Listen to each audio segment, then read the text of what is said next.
First of all, how the fuck do you punch so hard? Ladies and gentlemen, welcome to the sport of boxing, where every punch is a potential knockout, and every fighter is a legend in the making. And when it comes, bam, baby, good night. Today, we bring you a documentary on one of the most electrifying fighters of our time. From the mean streets of Tuscaloosa, Alabama, to the bright lights of Las Vegas, Deontay's journey to the top of the boxing world is one of perseverance, dedication, and heart. But this documentary is about more than just Deontay's victories in the ring. It's about the man behind the gloves, the struggles he's faced, and the sacrifices he's made to become the fighter he is today. This is Boxing Matrix. Enjoy this video.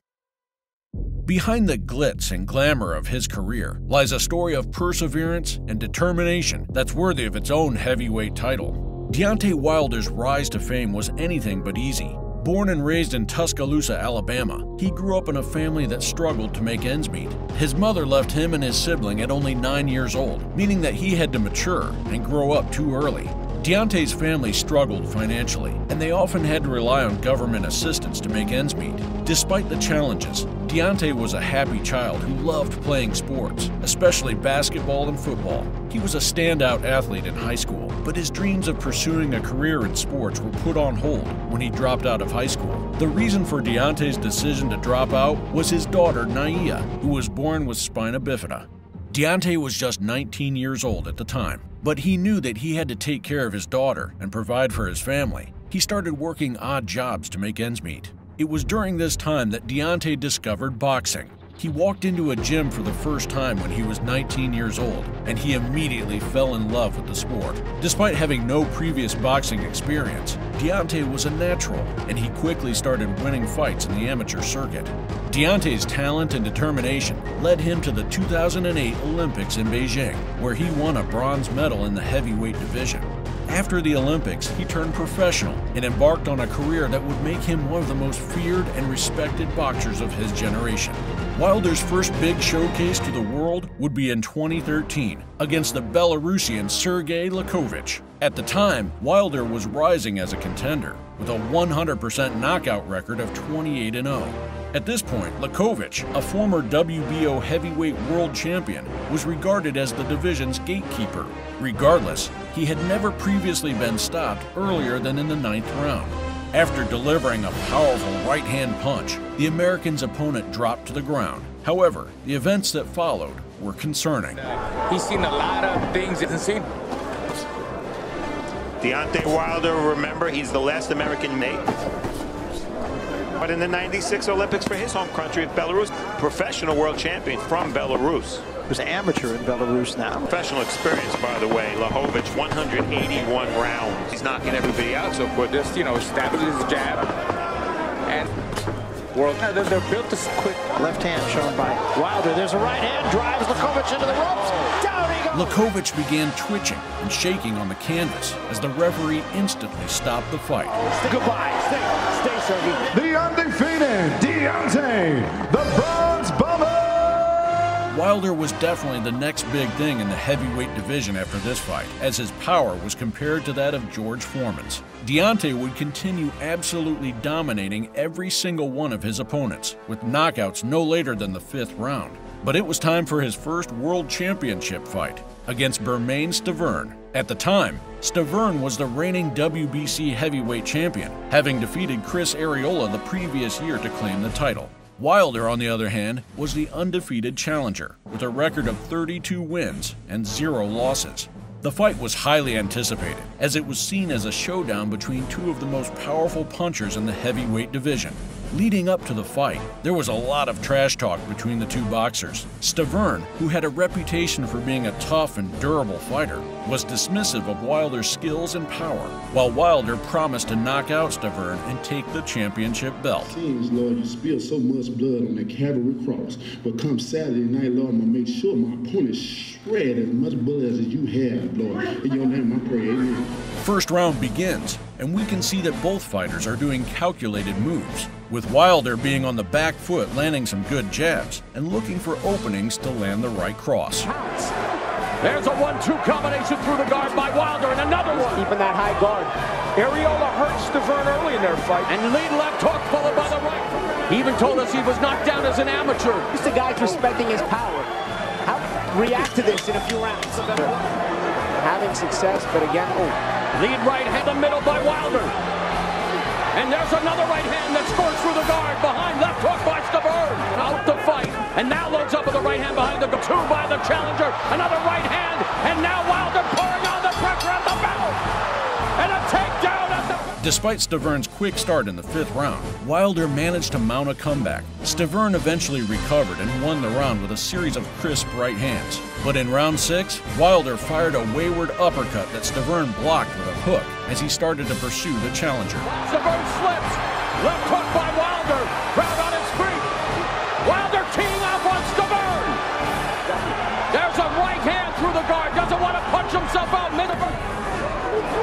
And there, and goes downstairs to the body. Very much arm punches right now. What it's made of. yeah, absolutely. And by Wilder, there's a right through the guard. Left, and now Wilder pouring the pressure on. Circle and land those punches. There's Stavern now with Finally working.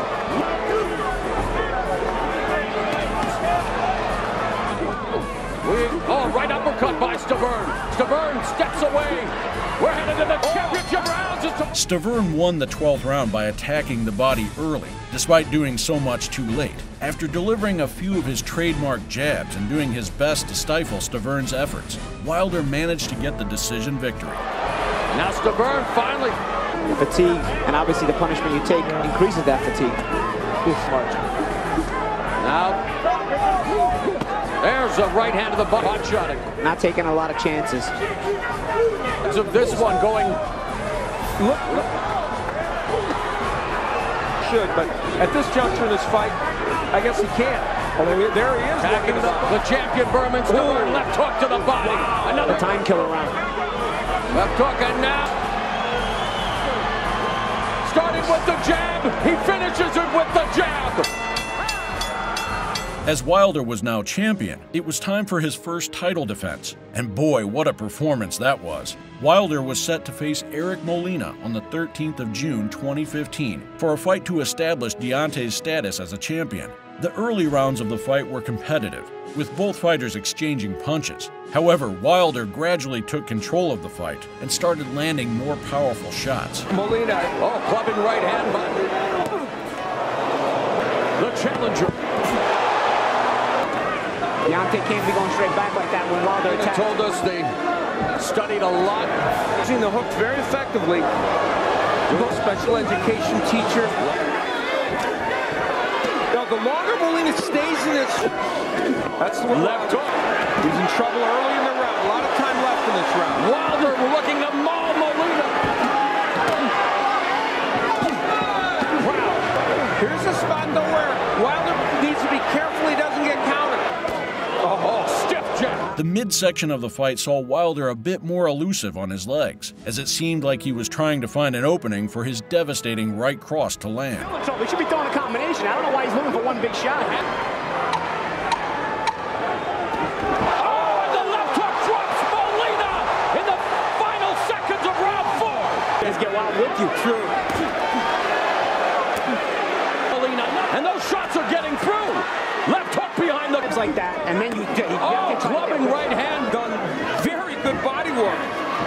And there's another. His own as he trying to main, but there's a right hand. He turns his back down. In the 9th round, Wilder landed a devastating right hand that hurt Molina and sent him to the canvas. Molina was able to get back up, but Wilder continued to land heavy punches, and the referee eventually stopped the fight. It won't hurt too much if you know what it is. He doesn't have to land at 5 according to show stats. That is the punch they believe make dusted with the fight out. Because at first, this fight's exciting. Both guys show they hurt. That's what he needs to do. Hit with that hook, he went straight back. It's gonna cost him if he's not careful. Now Molina, peace to the American Dream, Dusty Rhodes. Molina believes in the American Dream, but right now he just landed. Wilder did a nightmare of a left. Handling this. Shot like there's a great shot, and he goes down faster than a plane of hell. The only question now was, who was willing to face Wilder? Who was willing to take on the risk of getting knocked out cold? The answer to that is the same man who Wilder won his title from, Bermane Stavern. Anyone could sense that there was still some bad blood between the two heavyweights. But that meant nothing as Wilder was working so hard in the gym in order to knock out Stavern once and for all. Stavern hadn't fought in 2 years, and it showed on the scales. A frustrated Wilder came out with a sharp jab, then flipped a switch. He's showing the work rate. He's hitting, and Stavern goes down! In all reality, the fight was over there, but Stavern did get up to continue on. He was down again moments later. 18 of Wilder's 30. 7 knockouts have occurred here in the round. First round, and Stavern down for the second time. Again, Wilder, showing zero regard for his opponent, threw bombs. Wilder's right hand is Thor's hammer, and here in round 1, he is Ragnarocking Stavern.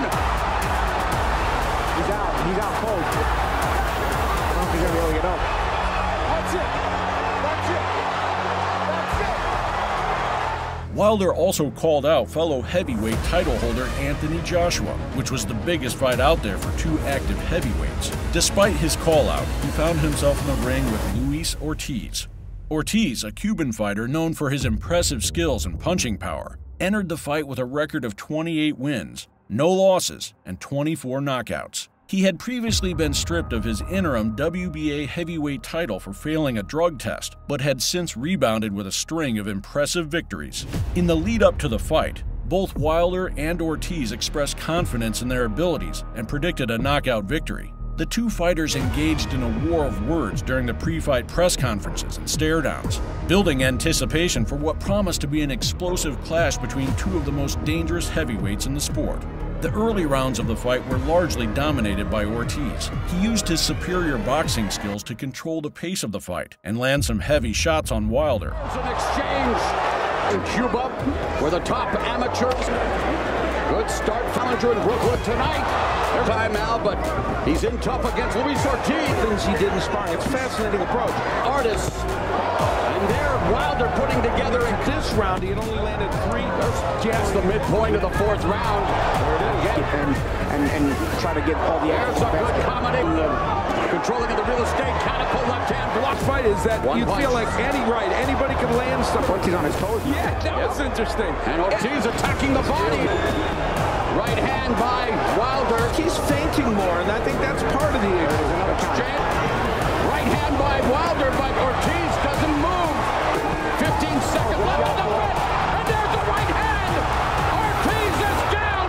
In the following rounds, Wilder regained his confidence and began to find his range with his powerful right hand, landing several heavy shots on Ortiz. part of why he's going to leave himself open for the power. Wilder pumping the right hand now, catching to the madness. It's controlled chaos.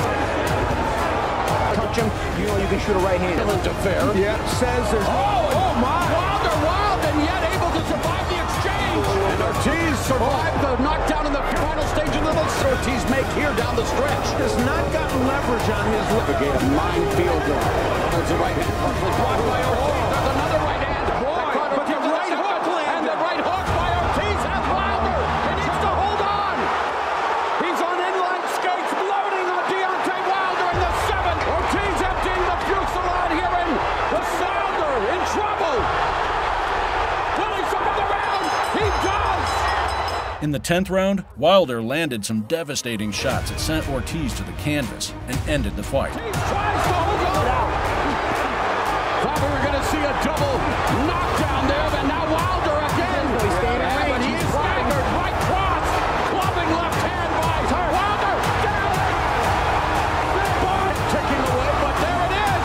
A minute left. Right uppercut, done it. Despite being behind on the scorecards for much of the fight, Wilder's power proved to be the difference, and he retained his WBC heavyweight title with a dramatic knockout victory. And now, maybe the greatest heavyweight fight of the 21st century, Deontay Wilder versus Gypsy Tyson Fury. Tyson Fury was a former unified heavyweight champion who had been out of the ring for over 2 years due to personal issues and a suspension from boxing. He had a record of 27 wins, with 19 of those wins coming by way of knockout. Fury was known for his unorthodox fighting style and his ability to frustrate his opponents with his defensive skills, something that would later seem to be a problem for the Bronze Bomber. There was trash talk and mind games from both fighters, Wilder famously said that he wanted to decapitate Fury in the ring, while Fury responded by calling Wilder a bald-headed bum, claiming that he would knock Wilder out in the first round. You turn up and fight on the day, you big useless dosser. Make sure you turn up. Come on. Any time of day, and fucking 7 days a week, twice on a Sunday, you big dosser. Come on, bring it on. Fury was able to use his footwork to dance around the ring and avoid Wilder's attempts to land his trademark right hand. Well, in round one, I thought, boy, is it ever. Oh, there's a one, especially not slapped with the right. Fury first few rounds, collecting data. Yeah, like that. Wilder had him there on the ropes for a second, but Hunting. Fury pivots away from the ropes, and it's Fury. he's obviously been programmed to do that. Al, what about you? Are you at all surprised? A good round for him. I think to reach more for it. Usually he steps Heavyweight title fight between two undefeated. Is that a cut on his forehead? and sneak it in. Fury now working out left in the fifth, and Wilder that right hand, but Fury rode with it. In the ninth round, Wilder landed a big right hand that knocked Fury down. Fury was able to get up and continue fighting, however, and he was able to finish the round without taking any more significant damage. Feint with fight for Tyson Fury, which is staggering. Wow. There's a jab of the eighth, and again Wilder just missing the target. And that's because Fury is keeping Fury, and in many ways Deontay Wilder unorthodox. But Wilder just misses cuts. There's a same. Bring it on again, just wanting to low Wilder. And there it goes. 4, 5, 6, 7. Landed on the right hand. Like I said, Wilder something big, and he's going for it. Deontay Wilder. Oh, down goes Fury. Wilder has done it. The rest of the fight saw both fighters landing punches and exchanging blows, with neither fighter able to gain a clear advantage. And Deontay Wilder, a minute and a half left in the 12th on his bicycle. He needs to use to instigate. Fury continues to exchange. And Fury now taking the feint. The decision is a split decision draw. The draw was controversial because many fans and pundits believed that Fury had done enough to win the fight. Fury had outboxed Wilder for much of the fight and had landed more punches overall. However, Wilder's knockdown in the 9th round may have swayed the judges in his favor. 2020 saw both fighters getting into the ring once again, but sadly, Wilder had lost as he was not looking good after 7 rounds of hell. After that, Wilder exercised his rematch clause and immediately began calling for a 3rd fight. However, the pandemic delayed the fight, and it wasn't until July 2021 that a date was finally announced for the 3rd fight. The lead up to the fight was marked by tension and controversy, with both fighters trading verbal jabs in the media. Wilder accused Fury of cheating in their 2nd fight, claiming that Fury had loaded his gloves with an illegal substance that caused more damage when he landed punches. Fury denied the allegations and called Wilder a sore loser.